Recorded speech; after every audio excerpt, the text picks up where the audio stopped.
Champaign City Council is poised to adopt its most comprehensive and most expensive plan yet to curb gun violence. City leaders say the more than $6 million proposal is one of a kind, tailored specifically to interrupting a pattern of record-breaking violence and a victory over violence. Target 3 investigative reporter Renee Cooper is here. Renee, there's little argument from council over the proposal as it stands on paper, but will it work in practice? Jennifer, the new plan is called the Community Gun Violence Reduction Blueprint. But investing in early intervention and restoration of our underserved communities as a way to reduce crime, that's not new. The plan was tailored after 2 out-of-state programs with successful track records. I sat down with leaders in both of those to get an idea of what's to come in Champaign and the lessons they've learned along the way.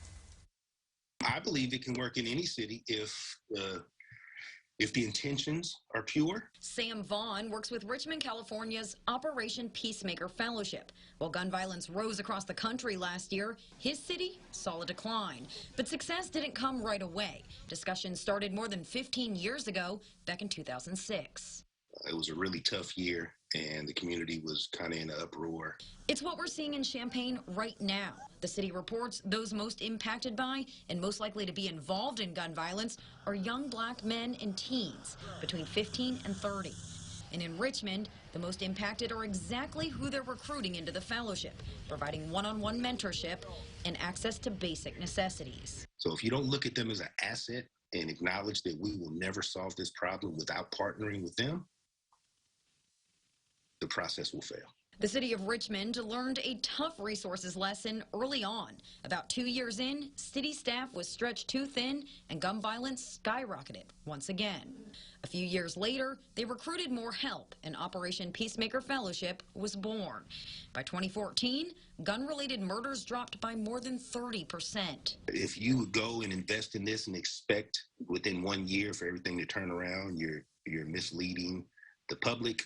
You've wasted resources, and you're not going to last, which means you kind of gave a community hope and then took it right back from them, which is a shame.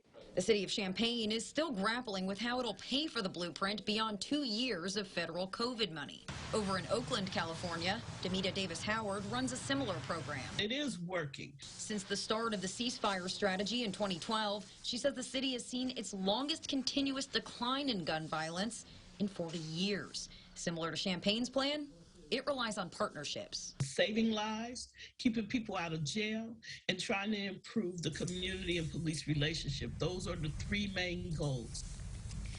Now, the one big difference between the 3 programs is where the money comes from. For a breakdown of that and the next steps from Champaign City Council, head on over to our website. That's WCIA.com. Jessica. All right, Renee, thank you. Big news tonight.